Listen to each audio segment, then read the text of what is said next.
بسم اللہ الرحمن الرحیم، اللہ کے نام سے شروع جو بڑا مہربان نہایت رحم والا ہے۔ جی ہاں، قرآن مجید میں بندر کردہ کا ذکر آیا ہے۔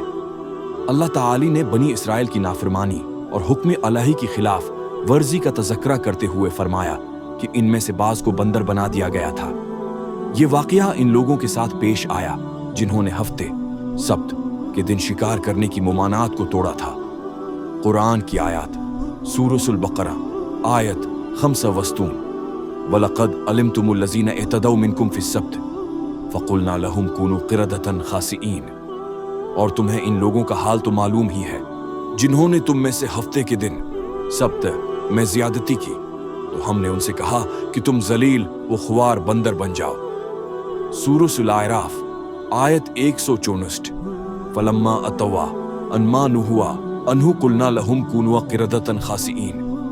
پھر جب وہ اس چیز پر سرکشی کرنے لگے جس سے انہیں روکا گیا تھا تو ہم نے ان سے کہا ذلیل و خوار بندر ہو جاؤ۔ سورۃ المائدہ آیت 60 قل هل انبئکم بشر من ذالک مثوبۃ عند اللہ من لعنہ۔ اے نبی کہہ دو، کیا میں تمہیں بتاؤں کہ اللہ کے ہاں اس سے بھی بدتر سزا پانے والے کون ہیں؟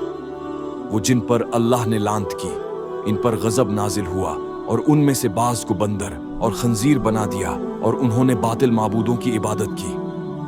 خلاصہ، قرآن میں بندر کا ذکر ان قوموں کے بارے میں آیا ہے جنہوں نے اللہ کے حکم کی نافرمانی کی، تو انہیں سزا کے طور پر بندر کی شکل میں مسخ کر دیا گیا۔